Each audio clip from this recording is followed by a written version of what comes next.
Partir. Savoir partir. Partir n'est jamais anodin. Et pourtant, c'est peut-être l'acte le plus humain qui soit. Partir, c'est quitter un lieu, des repères, des visages aimés. C'est laisser derrière soi une sécurité patiemment construite, une histoire personnelle, une identité ancrée dans le familier. Chaque départ comporte une forme d'arrachement. Même volontaire, même désiré, partir exige une lutte intérieure. Car quitter le connu pour l'inconnu n'est pas un geste naturel. C'est un acte de courage. Certains départs sont choisis. Un déménagement, une nouvelle vocation, un tournant de vie. D'autres nous sont imposés. La guerre, la persécution, la maladie, le deuil. Mais dans tous les cas, partir, c'est accepter de ne pas tout maîtriser. Et tout départ, petit ou grand, nous rappelle une chose. Nous ne faisons que passer. Bonjour à tous. J'ai intitulé l'étude que je vous donne aujourd'hui « Savoir partir ». Quand rester devient dangereux. Ou encore « Quitter pour survivre ». Certains départs ne sont pas seulement inévitables, ils sont nécessaires, vitaux. Il arrive des moments où rester devient plus dangereux que partir. Ce n'est pas toujours rester qui est un signe de fidélité. Parfois, l'obéissance consiste précisément à partir. L'objectif de cette étude est de démontrer, à travers la parole de Dieu, à travers les Écritures, que partir n'est pas toujours un échec ni une fuite. Le départ peut être un acte d'obéissance, de protection et de survie. Survie spirituelle autant que physique. Tout au long de la Bible, Dieu demande parfois à son peuple, collectivement ou individuellement, de quitter un lieu, un système ou un environnement. Au cours de cette étude, nous verrons 4 grandes catégories de départs. Nous verrons les départs de protection, partir pour préserver la vie, les départs d'appel, partir pour accomplir une mission, les départs sous contrainte, les départs non choisis que Dieu peut néanmoins utiliser, et nous terminerons par les départs prophétiques et collectifs, sortir d'un système voué au jugement. Cette étude est un message pour réfléchir à ce que Dieu nous demande. C'est également un message de préparation au départ pour le lieu de refuge.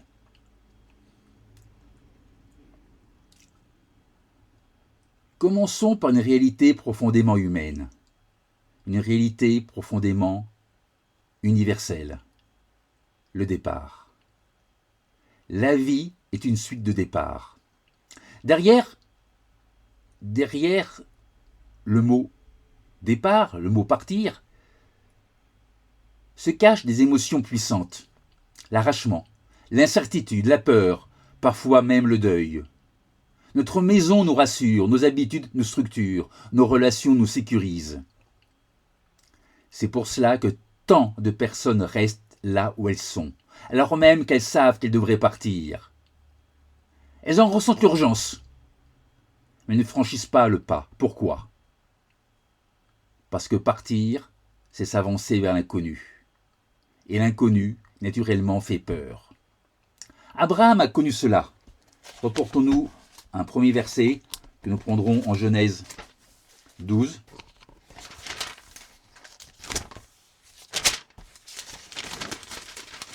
Genèse 12, verset 1, nous lisons « L'Éternel dit à Abraham, il ne s'appelait pas encore Abraham, il s'appelait encore Abram, « Va-t'en de ton pays, de ta patrie et de la maison de ton père dans le pays que je te montrerai. »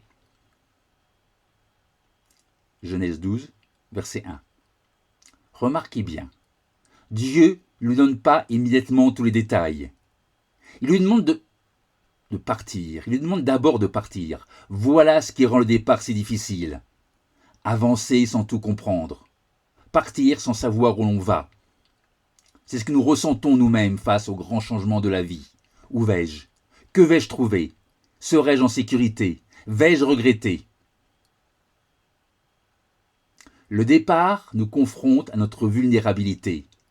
Car partir sur le plan spirituel implique de renoncer à une certaine maîtrise des choses pour s'en remettre entièrement à Dieu.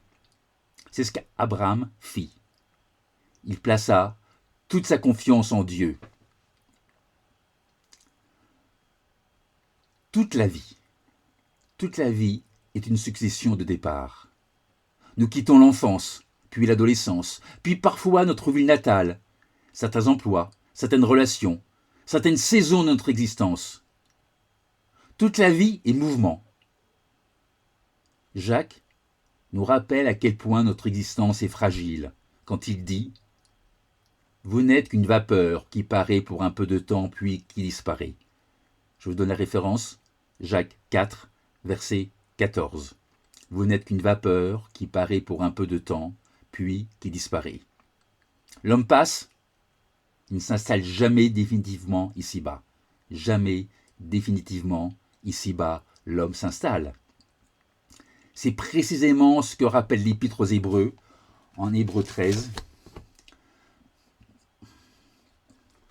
Hébreux 13, verset 14, nous lisons. Hébreux 13, verset 14. « Car nous n'avons point ici-bas de cité permanente. Nous cherchons celle qui est à venir. » Nous vivons souvent comme si tout allait durer, comme si notre confort actuel était garanti. Mais bibliquement, nous sommes des voyageurs, nous sommes des pèlerins, nous sommes des gens de passage. Puis vient le départ ultime. Il existe un départ auquel personne n'échappera. Le dernier, le départ de cette vie. Qu'on soit riche ou pauvre, jeune ou âgé, croyant ou non, tout être humain devra partir. Hébreux 9, verset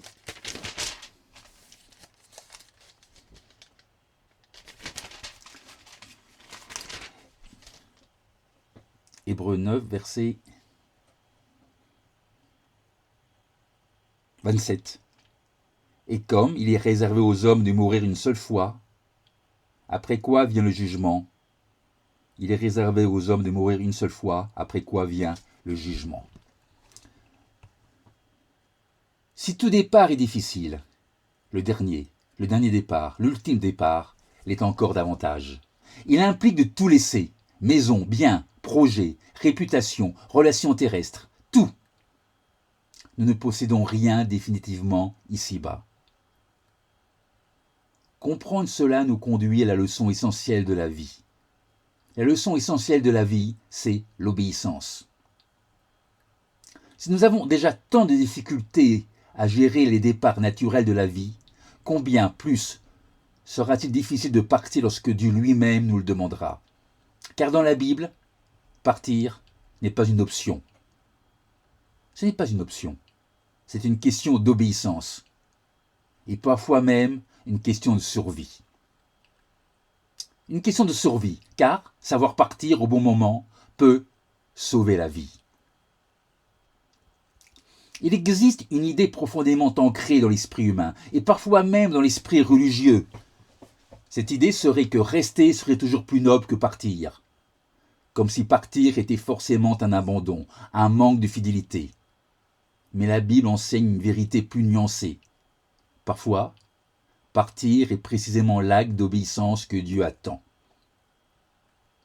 Pourquoi est-ce si difficile de partir quand le moment est venu ? Pourquoi ? Parce que nous ne sommes pas seulement attachés à des lieux, nous sommes attachés à tout ce qu'ils représentent. Un confort matériel, une sécurité financière, des habitudes rassurantes, une identité sociale, un réseau de relations, une position acquise et parfois un cadre religieux institutionnel. Quitter un cadre religieux institutionnel, quitter un cadre religieux ou quitter un cadre institutionnel est probablement l'une des épreuves les plus difficiles qu'un être humain puisse traverser. C'est pour cette raison que certaines personnes demeurent au sein de sectes, d'églises ou de mouvements religieux, tout en sachant au fond d'elles-mêmes que ces institutions sont dans l'erreur ou dans la corruption. Quitter une appartenance religieuse, c'est perdre plus qu'une adresse, c'est perdre une partie de soi. L'être humain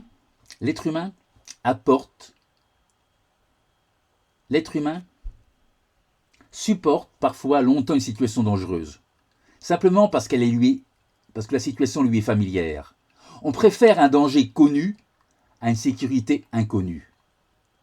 C'est l'une des raisons d'ailleurs pour lesquelles tant de femmes ou d'hommes battus n'arrivent pas à se détacher de leur bourreau. Et c'est aussi pour cela que nous restons là où nous sommes alors que Dieu nous demande de partir. Nous restons par peur, par attachement, par orgueil, par confort. On se dit, ici j'ai construit ma vie, ici je suis quelqu'un. Mais l'attachement peut devenir un piège spirituel. Et le cas de Jérusalem au 1er siècle en est probablement l'exemple le plus puissant de toute l'histoire biblique. Jérusalem, en 70 après Jésus-Christ. C'est le grand exemple du départ qu'il fallait faire. Jésus avait averti ses disciples avec une clarté absolue. Lisons cela en Luc 21. Luc 21 ou Luc 20, Luc 21.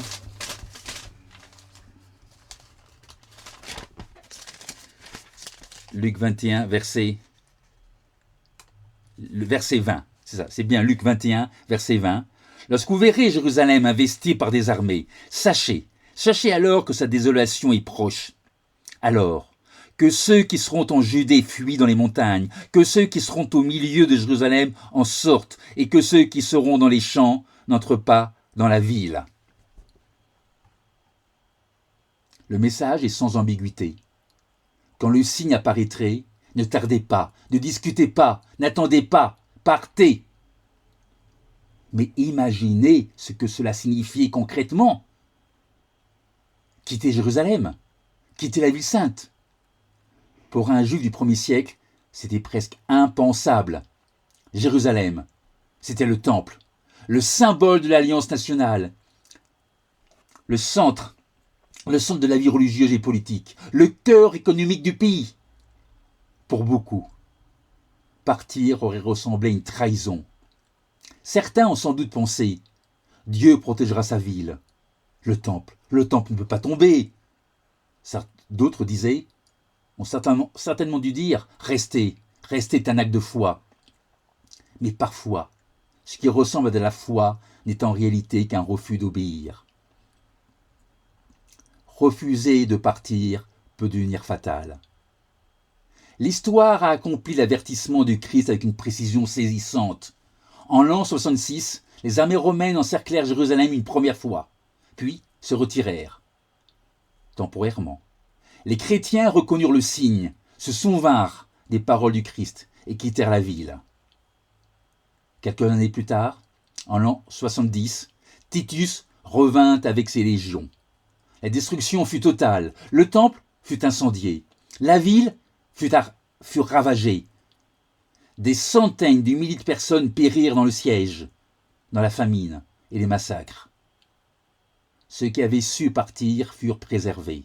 Ceux qui restèrent furent pris au piège. Quelle leçon! L'attachement peut tuer.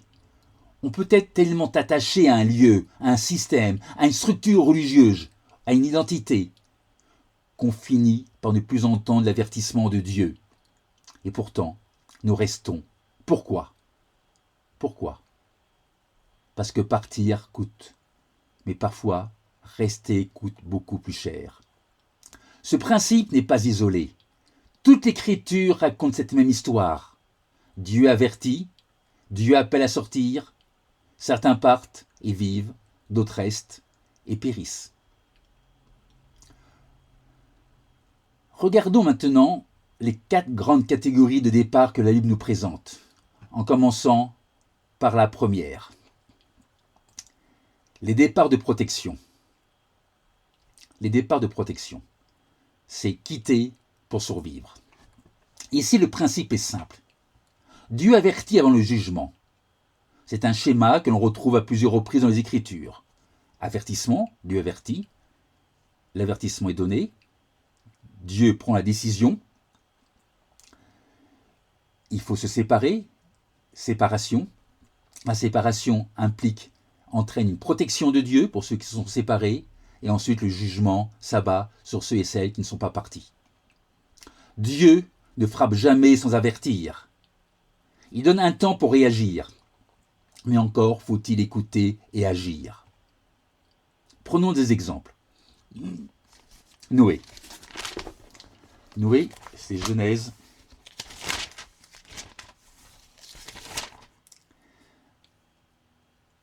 C'est Genèse chapitre 6.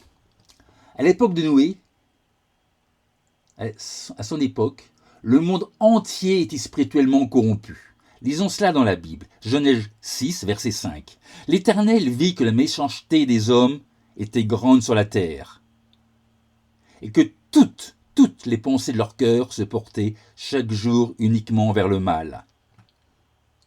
Le mal était devenu systémique. Le jugement était inévitable. Un peu plus loin, au verset 13, nous lisons « Alors Dieu dit à Noé, « La fin de toute chair est arrêtée devant moi, car ils ont rempli la terre de violence. Voici, je vais les détruire avec la terre. » Mais remarquez ce principe essentiel, déjà mentionné. Avant le jugement, Dieu avertit.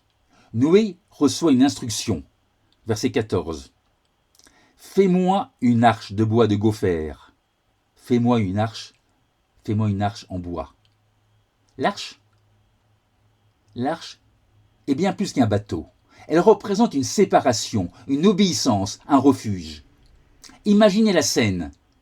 Construire un immense navire loin de toute mer, subir les moqueries, accepter une rupture totale avec le monde environnant. Mais Noé obéit. Et parce qu'il a obéi, il fut sauvé. Genèse 7, verset 23, nous lisons « Tous les êtres qui étaient sur la face de la terre furent exterminés, depuis l'homme jusqu'au bétail, aux reptiles et aux oiseaux du ciel. Ils furent exterminés de la terre. » Il ne resta que Noé. Pourquoi que Noé? Parce qu'il a obéi. Et ce qui était avec lui dans l'arche. La leçon est claire. Parfois, survivre exige de sortir d'un environnement condamné par Dieu. Voyons un autre exemple. Lot. Quand l'hésitation devient dangereuse. Sodome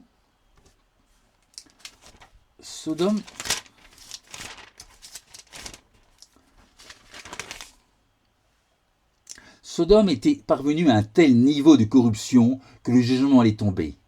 Et Dieu envoie des messagers. Genèse 19, verset 12. Les hommes dirent à Lot, les hommes sont les envoyés de Dieu, « Qui as-tu encore ici? Gendre, fils et filles, et tout ce qui t'appartient dans la ville, fais-les sortir de ce milieu, fais-les sortir de ce lieu. » L'avertissement. Car nous allons détruire ce lieu, parce que le cri contre ses habitants est grand devant l'Éternel. L'Éternel nous a envoyés pour le détruire. Instruction claire, instruction limpide. Mais que fait Lot? Lot hésite. Il hésite. Verset 16. Et comme il tardait, les hommes le saisirent par la main, lui, sa femme et ses 2 filles, car l'Éternel voulait l'épargner. Ils l'emmenèrent et le laissèrent hors de la ville. C'est saisissant. Même averti, Lot tarde. Pourquoi? Parce qu'il avait sa maison, ses biens, ses habitudes. Même dans une ville profondément corrompue, l'attachement existait. On peut s'habituer à presque tout, même au mauvais. Mais le jugement n'atteint pas les hésitations humaines. Le jugement n'attend pas. Le jugement n'attend pas. Le jugement s'abat toujours quand Dieu en a décidé ainsi. Lisez cet avertissement. Après avoir fait sortir, l'un d'eux dit, verset 17, « Sauve-toi. » Pourquoi? Pour ta vie. Ne regarde pas derrière toi et ne t'arrête pas dans toute la plaine. Sauve-toi, pars vers la montagne, de peur que tu ne périsses. Pourquoi? Pourquoi ne pas regarder en arrière? Pourquoi? Parce que regarder en arrière, c'est révéler où est encore le cœur. La femme de Lot nous en donne le terrible exemple. Verset 26, nous lisons. La femme de Lot regarda en arrière, elle devint une statue de sel. La leçon est profonde. On peut physiquement quitter un lieu, tout en y restant intérieurement attaché, et cet attachement peut être fatal. Voyons encore un autre exemple de départ. Israël. Israël dut quitter l'Égypte. C'est un départ dans l'urgence. Israël vivait sous l'esclavage depuis des siècles. Dieu annonce le jugement sur l'Égypte. Puis vient la nuit du départ, la nuit de préparation. Exode 12.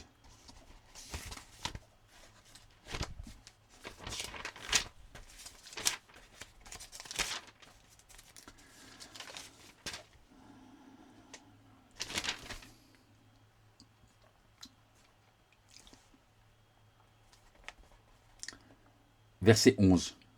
Exode 12, verset 11. Quand vous le mangerez, vous aurez vos reins sains, vos souliers aux pieds et votre bâton à la main, et vous le mangerez à la hâte. C'est la Pâque de l'Éternel. Dans ce verset, tout respire l'urgence. Pas le temps de s'installer, pas le temps de se déshabiller, pas le temps de se mettre à l'aise, pas le temps d'enlever ses chaussures, pas le temps de négocier, pas le temps de discuter. Il faut agir, se préparer. Exode 12, verset 33. Nous lisons. Les Égyptiens pressaient le peuple et avaient hâte de le renvoyer du pays, car ils disaient « Nous périrons tous ». Ce départ nous enseigne deux choses. Premièrement, quitter n'est pas toujours confortable. C'était une fuite, une préparation nocturne, dans l'incertitude et la peur. Deuxièmement, quitter l'esclavage demande parfois une rupture rapide. Quand Dieu ouvre une porte de sortie, il faut la prendre et ne pas tarder. Voyons un autre exemple de départ. Joseph, Marie et Jésus durent partir. Leur protection passa par un départ précipité. Jésus, enfant, a été confronté à la nécessité de partir en urgence. Reportons-nous à Matthieu. Matthieu 3.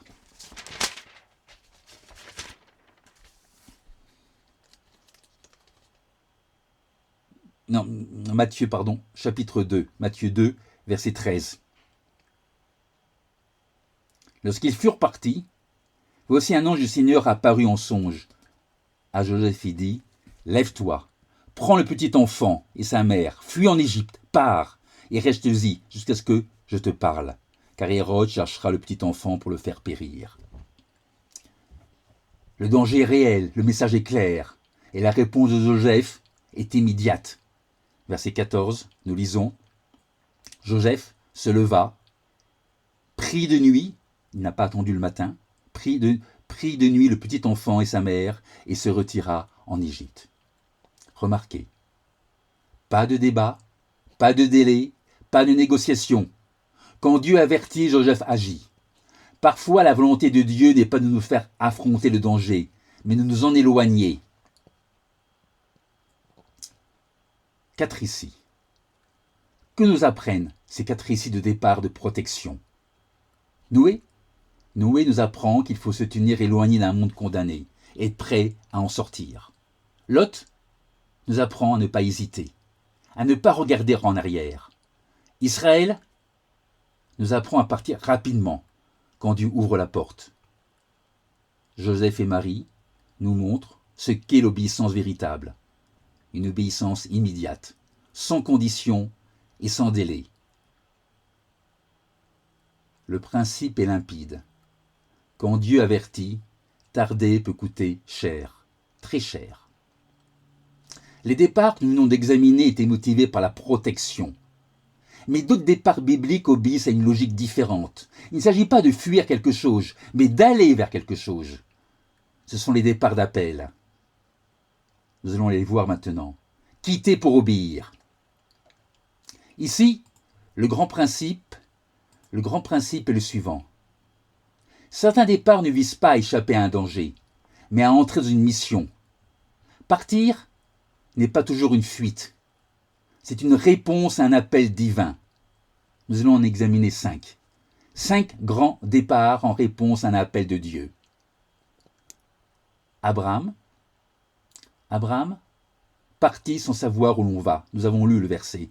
Genèse 12, verset 1. Genèse 12, verset 1. Relisons.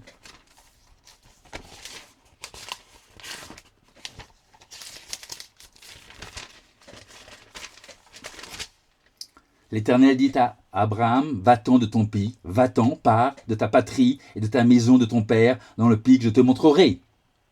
Dieu lui dit de partir sans lui donner des détails. Pas d'adresse, pas de point de chute, pas d'itinéraire, pas de calendrier. Seulement un appel. Pars. Pars. Humainement, c'est déstabilisant. Nous préférons comprendre avant d'obéir, voir avant d'avancer, savoir où l'on va. Mais Abraham a appris une leçon fondamentale que l'Épître aux Hébreux résume magnifiquement. Hébreux 11. Hébreux 11.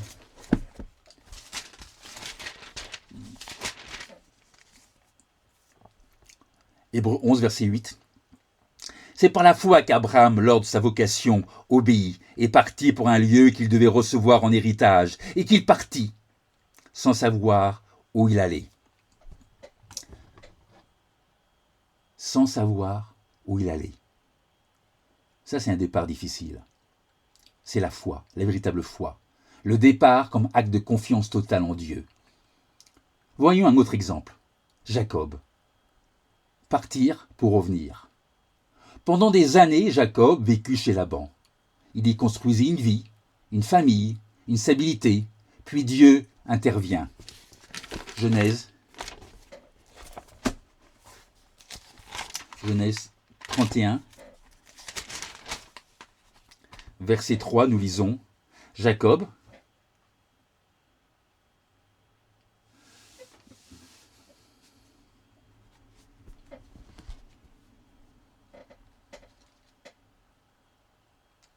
Genèse 31, oui c'est bien cela, Genèse 31, verset 3. Alors l'Éternel dit à Jacob, retourne au pays de tes pères et dans ton lieu de naissance.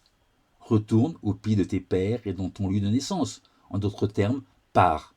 Et je serai avec toi. Et je serai avec toi. Jacob dut quitter ce qu'il connaissait pour revenir d'où il venait, avec un danger réel. Le danger, c'est affronter son frère Ésaü. Mais Dieu lui dit, retourne. La leçon est précieuse. Parfois, l'obéissance ne consiste pas à commencer quelque chose de nouveau, mais à revenir là où Dieu nous appelle. Voyons un autre exemple. Moïse, un homme qui dut quitter sa zone de confort à plusieurs reprises. Après avoir fui l'Égypte, Moïse s'installa à Madian. Il y devint berger, il fonda une famille, s'y reconstruisit une vie et un équilibre, puis survient le buisson ardent. Exode 3, verset 10. Nous lisons. Maintenant va partir. Pars, je t'enverrai auprès de Pharaon, et tu feras sortir d'Égypte mon peuple, les enfants d'Israël. En substance, Dieu lui dit, Moïse, ton temps à Madian est terminé. Fini les vacances. Quitter Madian, ce n'était pas juste changer de lieu. C'était affronter son passé, faire face à Pharaon. Accepter une mission écrasante. Alors Moïse hésite. Il objecte. Exode 4, verset 10, nous lisons. Exode 4, verset 10, Moïse dit à l'Éternel, « Ah Seigneur, je ne suis pas un homme qui ait la parole facile, et ce n'est ni d'hier, ni d'avant-hier, ni même depuis que tu parles à ton serviteur, car j'ai la bouche et la langue embarrassées. » Comme souvent, l'appel de Dieu nous mène hors de notre zone de confort. La question est donc de savoir si nous préférons notre confort ou l'obéissance à Dieu. Voyons un autre exemple. Philippe. Philippe, c'est obéir même quand l'ordre semble illogique. Le cas de Philippe est remarquable. Son ministère porte du fruit. Les foules l'écoutent. Et soudain un ange lui dit, voyons ça en Actes 8, Livre des Actes, 8.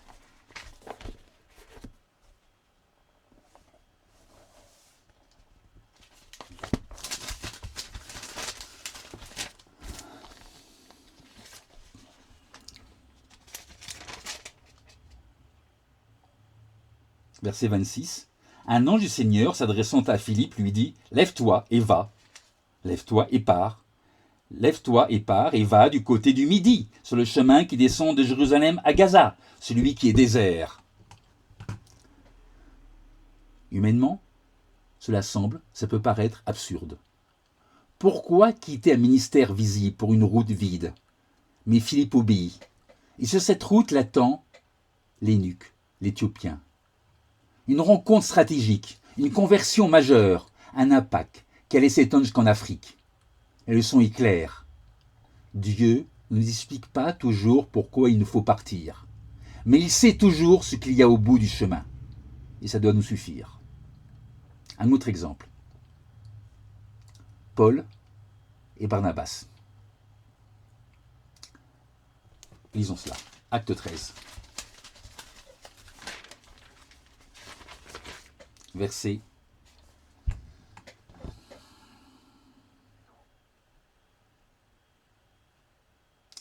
2.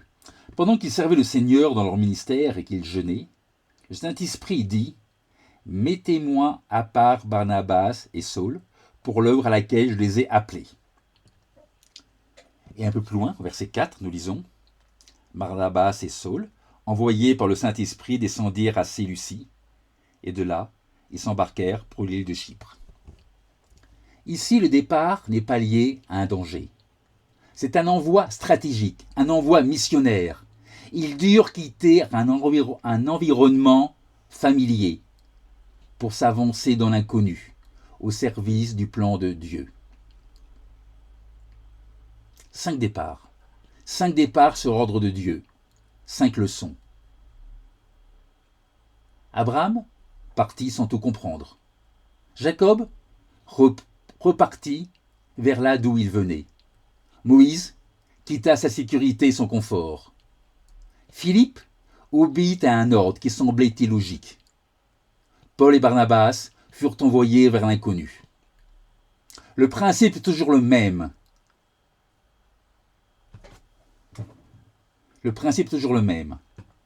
Le départ n'est pas toujours une perte. Ce que nous vivons comme un arrachement, Dieu l'appelle une mission. Parfois même, le départ est une promotion spirituelle. Mais tous les départs bibliques ne sont ni des départs de protection, ni des départs d'appel. Certains ne sont tout simplement pas choisis, et pourtant, Dieu peut encore s'en servir. Nous allons voir maintenant les départs sous contrainte. Les départs sous contrainte. Quand Dieu utilise une crise pour nous faire partir. Ici, nous parlons de départs subis, provoqués par une crise, une injustice, une persécution, un drame. Le grand principe est le suivant. Même les départs imposés peuvent servir le plan de Dieu. Sur le moment, cela ressemble à une catastrophe. Mais avec le recul, on découvre que cette crise était un repositionnement divin. Voyons quelques exemples.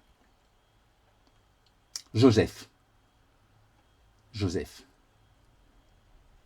vendu par ses frères, mais non abandonné par Dieu. Joseph n'a jamais demandé à partir. Il a été vendu, trahi par ses propres frères, déporté en Égypte pour 20 pièces d'argent. Il fut vendu aux Ismaélites qui l'emmenèrent en Égypte. C'est Genèse chapitre 37. Humainement, tout semble catastrophique pour Joseph. Injustice, abandon, trahison de ses propres frères, déracinement. Mais des années plus tard, Joseph comprendra ce que Dieu faisait. Et il dira une phrase magnifique, il dira en Genèse 50, « Vous aviez médité de me faire du mal », c'est Genèse 50, verset 20, « Vous aviez médité de me faire du mal, Dieu l'a changé en bien. » Quelle profondeur! Le mal était réel, la souffrance était réelle, mais Dieu utilisait cette crise pour accomplir un plan bien plus grand. Voyons encore un autre exemple. Jacob. Fuir pour survivre. Après avoir obtenu la bénédiction destinée à Ésaü, la situation devient explosive pour Jacob. Genèse 27, verset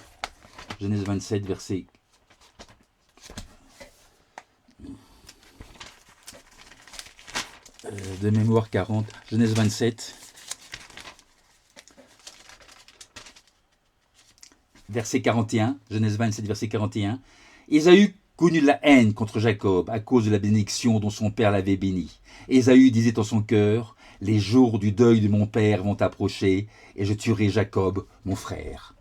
Genèse 27, verset 41. Le danger est immédiat. Jacob doit partir, pas par choix, par nécessité, pour sauver sa vie. Et un peu plus loin, verset 43, nous lisons, maintenant, mon fils, écoute ma voix, lève-toi, fuis chez Laban, mon frère, fuir, partir. Humainement, c'est une fuite douloureuse. Mais ce départ forcé deviendra un lieu de transformation. C'est durant cet exil que Jacob mûrit, que son caractère se forgea, que Dieu le façonna en profondeur. La leçon est puissante. Une crise peut devenir un atelier spirituel. Voyons encore un autre départ. David. Quel homme, David. Des années de fuite et d'errance. David connut le départ sous contrainte. Non pas une fois, mais deux. La première fois, c'est Saül qui le poursuit, alors que David n'avait rien fait de mal. On peut lire ça en 1 Samuel 19. 1 Samuel 19.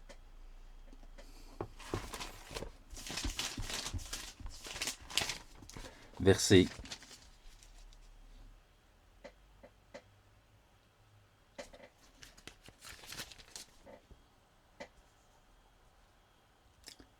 1 Samuel chapitre 19 verset 10, David jouait et Saül voulait le frapper avec sa lance contre la paroi. Il voulait le frapper sans raison. Mais David se détourna de lui et Saül frappa de sa lance la paroi. David prit la fuite, un départ, et s'échappa pendant la nuit. Départ subi. Injustice. Des années dans les grottes et le désert. Puis l'histoire se répète. Cette fois, plus tard, ce sera son propre fils, Absalom, qui le forcera à partir. On peut lire ça un peu plus loin dans le deuxième livre de Samuel, 2 Samuel 15, et verset 14. Et David dit à tous ses serviteurs, 2 Samuel 15, verset 14, et David dit à tous ses serviteurs qui étaient avec lui à Jérusalem, « Levez-vous, partons, fuyons, car il n'y aura point de salut pour nous devant Absalom. Hâtez-vous de partir, sinon il ne tarderait pas à nous atteindre, et nous précipiterait dans le malheur et frapperait à la ville du tranchement de l'épée. » Imaginez la douleur de cet homme, fuir son propre palais. Devant des ennemis? Non. Chassé par son propre fils. Quelle humiliation. Pourtant, même dans cette humiliation, Dieu continue d'agir. David ne sort pas de ses épreuves brisées. Il en sortira approfondi. Voyons un autre exemple. Daniel. Un exil non choisi, un exil non voulu. Daniel n'a pas choisi Babylone. Il y fut emmené de force. Deuxième livre des rois, chapitre 24. Vous pourrez lire, nous lisons, il déporta tout Jérusalem. Le roi de Babylone déporta tout Jérusalem. Et parmi ces déportés, il y avait un jeune garçon qui devait avoir 13 ou 14 ans, un adolescent, arraché à son pays, à sa culture, à son temple, à sa langue, Daniel. Rien dans ce départ n'était voulu. Et pourtant, c'est en exil que Daniel devient l'un des plus grands témoins de Dieu de toute l'Écriture. Paradoxe extraordinaire.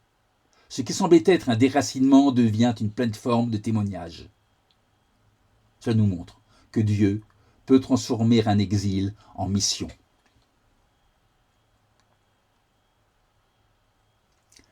Voyons un autre exemple. Jean, déporté à Patmos. C'est l'isolement qui devient révélation. Jean, si je parle de Jean, c'est Apocalypse. Apocalypse 1.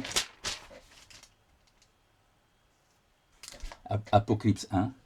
Moi, Jean, votre frère, qui est part avec vous à la tribulation, au royaume et à la persévérance en Jésus, j'étais dans l'île appelée Patmos, à cause de la parole de Dieu et du témoignage de Jésus. Il n'y était pas pour son plaisir, il y avait été déporté. Jean n'est pas à Patmos pour des vacances. C'est un bannissement imposé par l'Empire romain. Humainement, cela ressemble à une mise au silence. Et c'est une mise au silence. Et pourtant, c'est là, dans cet isolement qu'il reçoit l'Apocalypse, la révélation, le plus grand texte, la plus grande révélation prophétique du Nouveau Testament. En d'autres termes, le lieu de souffrance, le lieu de la déportation devient le lieu de la révélation. 5 exemples. 5 exemples qui nous enseignent que les départs sous contrainte peuvent se transformer en bénédiction. Joseph fut vendu et devint sauveur d'une nation. Jacob fut contraint de fuir et fut transformé intérieurement. David fut persécuté et approfondi spirituellement. Daniel fut déporté et devint un témoin lumineux en terre étrangère. Et quant à Jean, le dernier exemple que nous avons vu, Jean fut banni et reçut la plus grande vision prophétique de toute la Bible. Le principe demeure. Ce que l'homme utilise pour nous briser, Dieu peut l'utiliser pour nous bâtir. Voyons maintenant les départs prophétiques. Le message pour la fin des temps. Nous arrivons là à la 4e et dernière catégorie, probablement la plus solennelle, la plus intéressante, celle qui nous concerne. Certains départs ne concernent pas seulement des individus, mais le peuple de Dieu dans son ensemble. Ce sont des appels collectifs à sortir d'un système condamné. Jérémie l'annonçait déjà. Jérémie 51. Jérémie 51, verset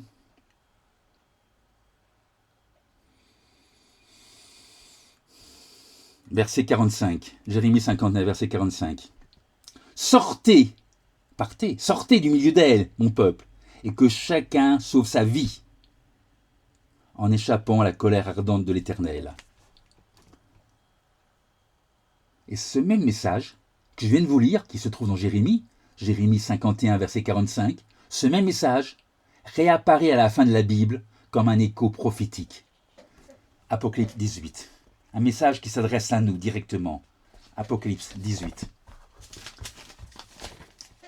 verset 4. Et j'entendis du ciel une autre voix qui disait « Sortez, sortez, c'est-à-dire partez, sortez du milieu d'elle, mon peuple, afin que vous ne participiez point à ses péchés et que vous n'ayez point de part à ses fléaux. »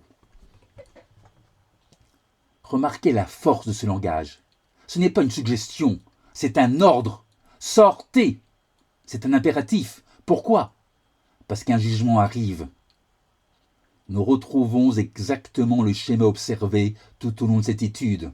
Avertissement, Dieu avertit. Il s'ensuit un départ, une séparation.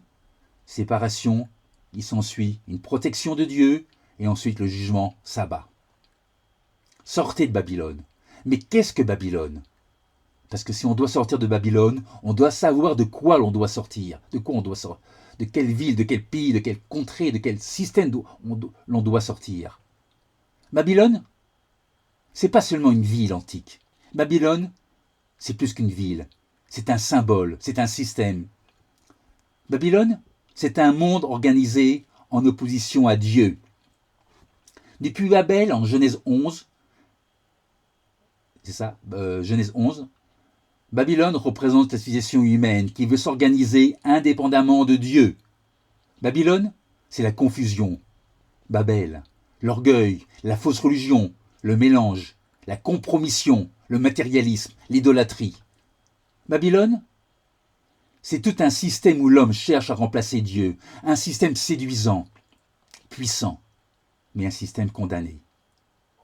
Apocalypse 18 décrit une Babylone fascinante en apparence, riche, influente, brillante, mais intérieurement corrompue jusqu'à la moelle. Et voilà le danger.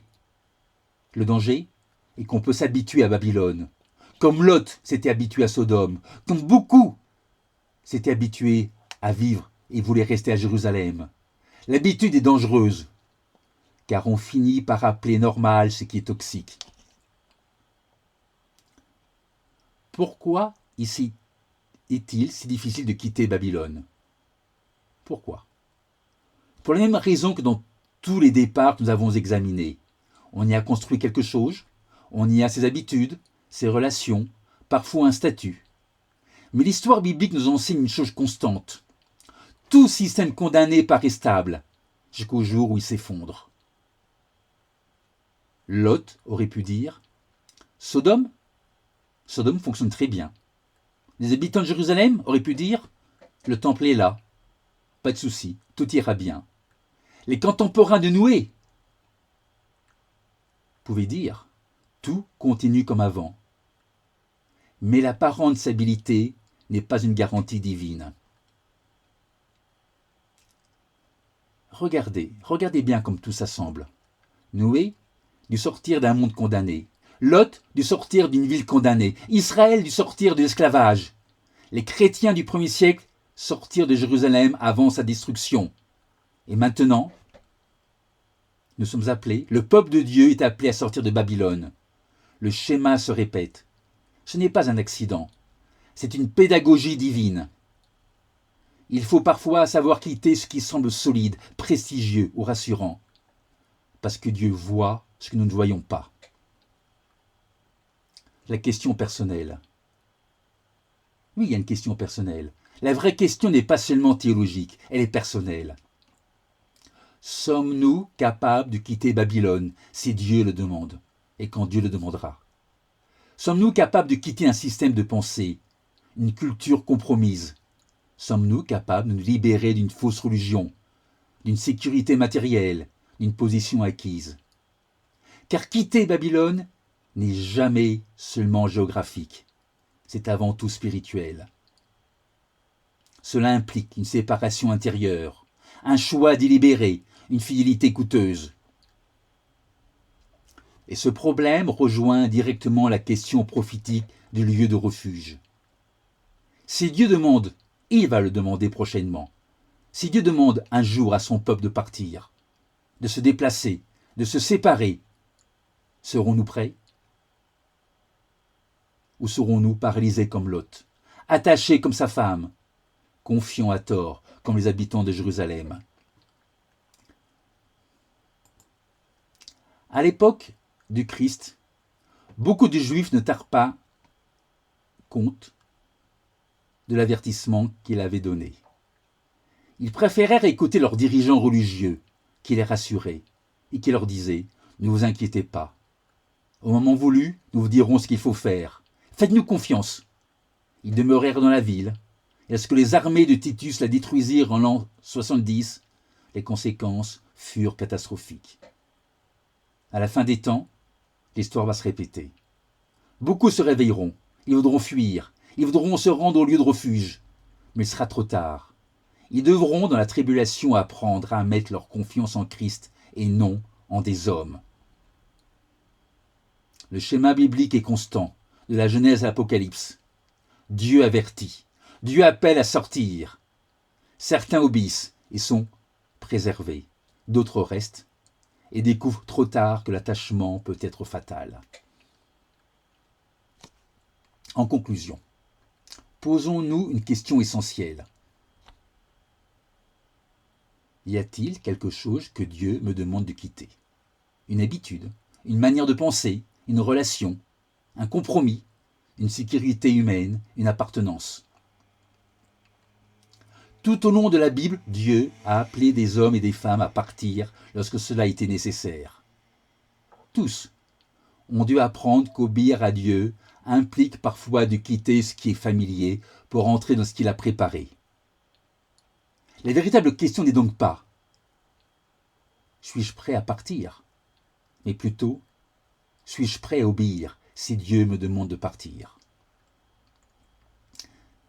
Je vous ai présenté cette étude non pas simplement pour transmettre des connaissances, mais pour nous aider à prendre conscience de l'urgence de nous examiner nous-mêmes. Quelques questions. Voici quelques questions que nous devrons nous poser. Première question. Là où je suis, est-ce que je reste par habitude ? Là où je suis, est-ce que je reste par habitude ? L'habitude est une force puissante. On peut rester dans une situation simplement parce qu'elle est familière, même lorsqu'elle est spirituellement dangereuse. Y a-t-il un endroit où je reste par simple habitude, un environnement qui me fait plus grandir ? Deuxième question. Y a-t-il une culture qui influence mes choix plus que Dieu ? Babylone représente un système de pensée. Est-ce que certaines valeurs du monde pèsent davantage sur mes choix que la parole de Dieu ? Le matérialisme, par exemple, l'individualisme, la peur du regard des autres. L'apôtre Paul nous avertit. En Romains 12, verset 2, l'apôtre Paul nous dit « Ne vous conformez pas au siècle présent, mais soyez transformés par le renouvellement de l'intelligence. » Parfois, quitter Babylone commence là, dans la pensée, avant même de changer de lieu. Troisième question. Y a-t-il des relations, des attachements qui m'empêchent d'obéir ? Certaines relations deviennent des freins. Non parce que les personnes sont mauvaises, mais parce que l'attachement devient plus fort que l'obéissance. La femme de Lot en est l'exemple parfait. Son corps quittait Sodome et son cœur y était encore. Y a-t-il quelque chose ou quelqu'un que j'aime au point de résister à Dieu ? Quatrième question à se poser. Suis-je attaché à une structure plus qu'à Dieu ? C'est une question inconfortable, mais nécessaire. Les Juifs du 1er siècle étaient profondément attachés au temple et à leurs traditions. Et cet attachement les a empêchés de discerner les signes du temps. Jésus lui-même déclarait en Matthieu 15, verset 9, Jésus leur dit « C'est en vain qu'ils m'honorent en enseignant des doctrines qui sont des commandements d'hommes. » Matthieu 15, verset 9. Cinquième question à se poser. Suis-je en sécurité ou dans l'illusion de la sécurité ? Beaucoup restent parce qu'ils se croient protégés. Ici, tout va bien. Mais la vraie sécurité n'est ni géographique ni institutionnelle, elle est spirituelle. Psaume 91, verset 1, nous lisons. Psaume 91, verset 1, nous lisons. Celui qui demeure sous l'abri du Très-Haut repose à l'ombre du Tout-Puissant. Psaume 91, verset 1. La sécurité n'est pas là où nous nous installons, elle est là où Dieu nous place. La question centrale à se poser, la question centrale, et peut-être la plus importante de toute cette étude, suis-je attaché à quelque chose au point de ne plus entendre Dieu ? C'est exactement ce qui est arrivé aux contemporains de Noé, à la femme de Lot, aux habitants de Jérusalem. Et ce sera le défi final face à Babylone. Résumons ce que toute la Bible nous a enseigné aujourd'hui. Noé a dû partir. Lot a dû partir. Abraham a dû partir. Israël a dû partir. Joseph a dû partir. David a dû partir. Les chrétiens ont dû quitter Jérusalem. Et le peuple de Dieu, prochainement, devra encore sortir de Babylone. Pourquoi ? Parce que parfois rester devient dangereux. Parfois spirituellement, parfois physiquement. Parfois les deux à la fois. Le vrai danger n'est pas toujours de partir. Le vrai danger est parfois de s'accrocher à ce que Dieu nous demande de quitter. Et voilà la grande leçon de cette étude. Ceux qui savent partir quand Dieu le leur demande sont et seront préservés. Ceux qui s'accrochent à ce qui doit être quitté s'exposent au jugement. Retenez ceci. Partir n'est pas toujours un manque de foi. Parfois, c'est l'expression même de la foi. Car il faut de la foi pour quitter sans tout comprendre. De la foi pour abandonner ce qui rassure. De la foi pour marcher vers l'inconnu. Il faut de la foi pour obéir quand on ne voit pas encore la destination. Maintenant, le message le plus important de l'étude, parfois, la fidélité consiste à rester. Mais parfois, la fidélité consiste à partir. Que Dieu nous donne la sagesse de discerner la différence et le courage d'obéir.